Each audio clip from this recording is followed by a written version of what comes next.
Bismillahirrahmanirrahim. Assalamualaikum warahmatullahi wabarakatuh. Jumpa lagi di channel YouTube Rifanista. Masih di sudut edukasi, belajar mudah dan menyenangkan. Pada kesempatan kali ini akan kita lanjutkan pembahasan dari buku penilaian Bu Pena untuk sekolah dasar ataupun MI ya, Madrasah Ibtidaiyah kelas 4 ya. Yang mana pada kesempatan kali ini akan kita lanjutkan pembahasan untuk soal penilaian akhir tahun ya, penilaian akhir tahun yang paket 1. Yang mana untuk muatan pelajaran yang sudah kita bahas kemarin adalah muatan pelajaran bahasa Indonesia, IPA, IPS dan juga PKN, dan ini adalah muatan pelajaran yang terakhir ya untuk penilaian akhir tahun paket 1, yaitu muatan pelajaran SBDP. Mungkin yang masih ketinggalan video-video sebelumnya bisa dilihat di playlist ya, pembahasan Bu Pena kelas 4. Oke, langsung saja kita ke soal nomor 1. Karya seni yang memiliki panjang, lebar, dan tinggi termasuk ke dalam karya seni ya. Jadi punya panjang, lebar, dan juga tinggi, maka dia termasuk 3 dimensi ya. Kalau 2 dimensi itu hanya punya panjang dan juga lebar ya. Kemudian fotografi itu juga termasuk 2 dimensi ya. Lukisan juga 2 dimensi, maka jawaban yang tepat untuk nomor 1 adalah yang A. Lanjut ke soal nomor 2. Benda berikut yang tidak memiliki bentuk kubus atau balok adalah lemari, itu ada yang berbentuk kubus ya, ataupun balok, meja ya, dia juga memiliki bentuk kubus atau balok, bak mandi juga bentuk kubus balok. Maka yang tidak berarti kelereng. Kelereng ini dia berbentuk bola ya, jadi bentuknya tidak kubus ataupun balok. Nomor 3. Perhatikan langkah-langkah membuat karya 3 dimensi berikut. Pertama, menggambar sketsa. 2, menyiapkan alat gambar, kertas, dan benda yang ingin digambar. Kemudian yang ketiga, menebalkan garis-garis sketsa. Urutan tahapan pembuatan gambar 3 dimensi yang tepat urutannya ya. Yang jelas kita menyiapkan dulu alat dan bahannya ya, berarti ini yang kedua. Kemudian setelah itu kita buat sketsa ya. Setelah menyiapkan, kemudian kita buat sketsa. Ini tadi yang pertama, berarti 2, 1. Yang terakhir sketsanya kita tebalkan, berarti 2, 1, 3. Kita lihat yang 2, 1, 3 berarti jawabannya adalah yang C untuk nomor ini. Lanjut ke soal nomor 4. Apa tujuan sketsa gambar saat membuat karya seni 3 dimensi? Jadi tujuan membuat sketsa gambar pada karya seni 3 dimensi itu seperti apa tujuannya? Ini sudah saya tuliskan ya. Jadi tujuan membuat sketsa gambar itu yang pertama agar gambar terlihat rapi nah, karena sudah ada sketsanya. Kemudian kita akan lebih mudah pada saat menggambar. Jadi setelah ada sketsanya kita tinggal menebalkan ya, kan akan rapi dan juga mudah. Kemudian yang kedua, agar pengerjaan gambar cepat dan tepat ya, lebih cepat karena sudah ada sketsanya, kan mempercepat dalam pengerjaan gambar, dan juga tentunya tepat ya karena sudah ada yang kita tebalkan. Oke, lanjut ke soal nomor 5. Perhatikan not angka berikut. Ini fa, sol, re, do. Nah, nada yang dinyatakan dengan sebanyak 4 ketukan. 4 ketukan berarti tiap segini ya.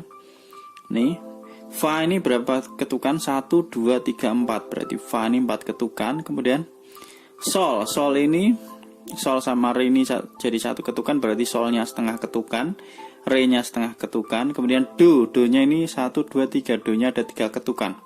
Yang 4 ketukan berarti yang fa atau 4 ini ya.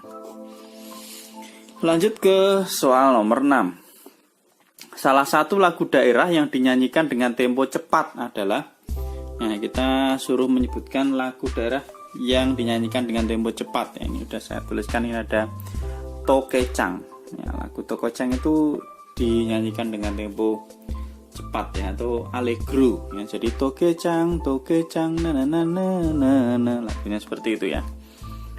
Sekarang nomor 7. Jika pada syair sebuah lagu tertulis allegro, maka lagu tersebut dinyanyikan dengan tempo. Lah tadi udah saya jelaskan ya, temponya allegro itu artinya cepat. Nah ini mungkin sedikit saya jelaskan. Jadi nomor 7 cepat ya. Ada tempo dalam lagu sebenarnya ada banyak, tapi saya ambil garis besarnya aja ya, karena yang kita pelajari juga ini ya. Jadi ada lambat, sangat lambat, sedang, cepat, sangat cepat. Nah tapi ini saya ambil 3, jadi ada G itu lambat. Jadi ini 66 sampai 76 BPM. Kemudian andante itu temponya sedang dengan kecepatannya 76 sampai 108 BPM ya. Kemudian allegro itu cepat dengan temponya ini 120 sampai 156 BPM ya. Itu sedikit penjelasannya ya. Kemudian lanjut kita ke soal nomor 8. Pesan yang ingin disampaikan pada lagu Paman Datang adalah, nah pesannya apa? Jadi lagunya kemarin paman datang, pamanku dari desa. Nah itu ya. Oke, pesannya di sini sudah saya tuliskan. Yang pertama tentang kekayaan alam Indonesia ya. Jelas ya di situ dijelaskan bahwa membawa oleh-oleh dari desa, suasana desa yang sangat bagus ya. Nih yang pertama jadi tentang kekayaan alam Indonesia, yang kedua bisa tentang perasaan bahagia. Jadi seorang anak tersebut diajak oleh pamannya ke desa ya. Jadi dia berlibur di desa.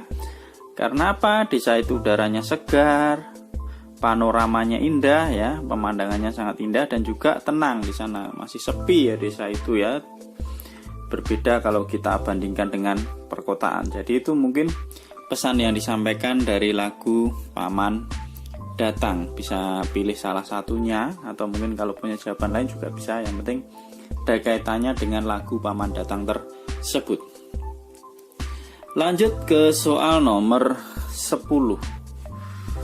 Tari yang berasal dari Jawa Barat adalah ini tari serimpi. Tari serimpi itu berasal dari Jawa Tengah.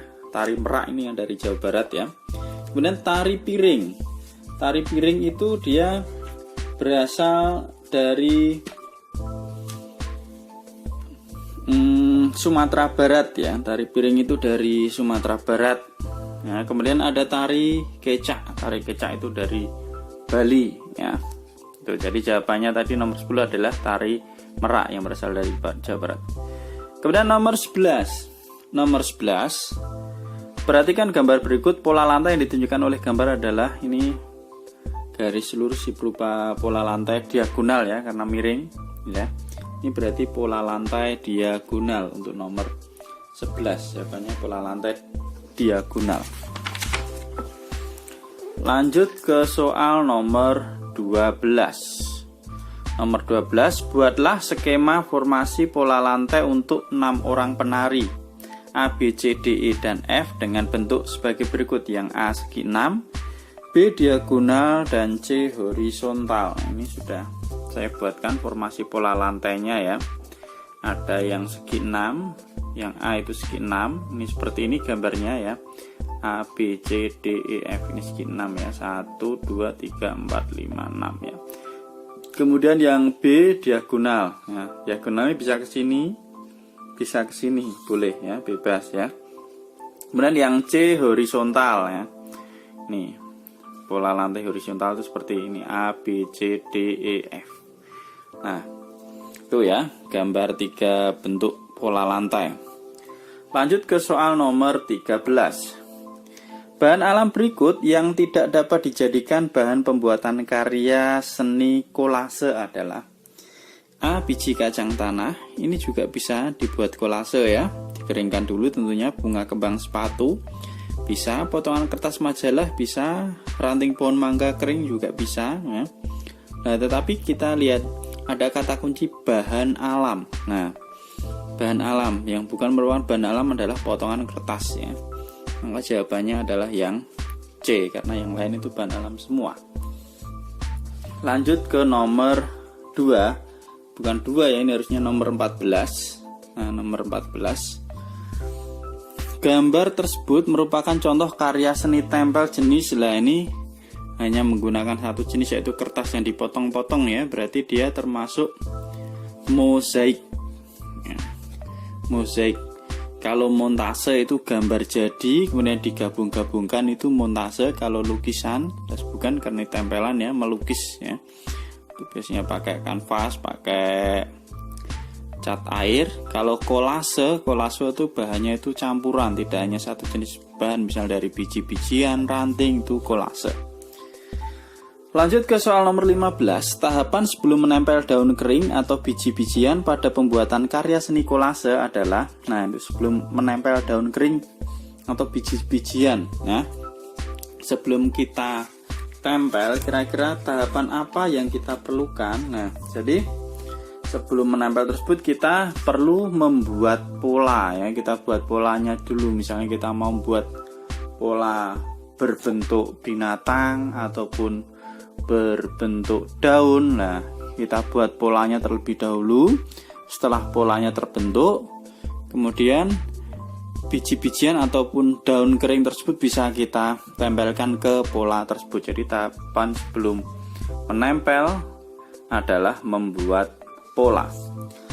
Lanjut soal nomor 16. Apa perbedaan antara karya seni kolase dan mozaik? Bedanya kolase sama mozaik. Ini sudah saya buatkan dalam bentuk tabel ya.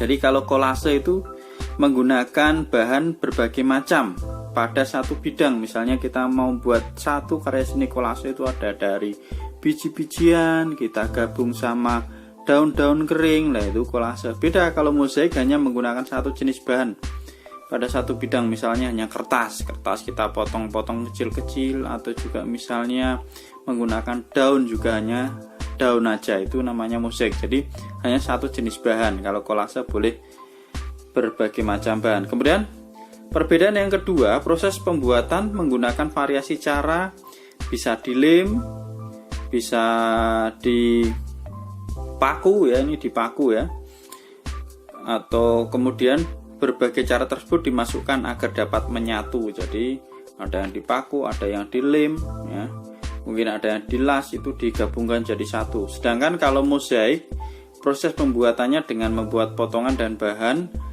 lalu ditempel. Cukup dengan menempel-nempel saja kalau mozaik ya. Prosesnya hanya pakai satu cara. Itu perbedaan antara karya seni kolase dan mozaik. Oke, dengan selesainya pembahasan SPDP ini, maka pembahasan untuk penilaian akhir tahun paket 1 sudah selesai ya, yang meliputi 5 mata atau muatan pelajaran. Ada bahasa Indonesia, IPA, IPS, PKN, dan juga SPDP. Terima kasih sudah meluangkan waktu untuk belajar bersama. Mohon maaf apabila ada kekurangan, supaya tidak ketinggalan mungkin update-update pembahasan ataupun materi-materi pelajaran khususnya untuk SD ya, baik itu kelas 4, 5 dan juga 6, bisa di subscribe terlebih dahulu ya. Mungkin ada pertanyaan, masukan ataupun request materi apa yang ingin dibahas, bisa dituliskan di kolom komentar. Saya akhiri, assalamualaikum warahmatullahi wabarakatuh.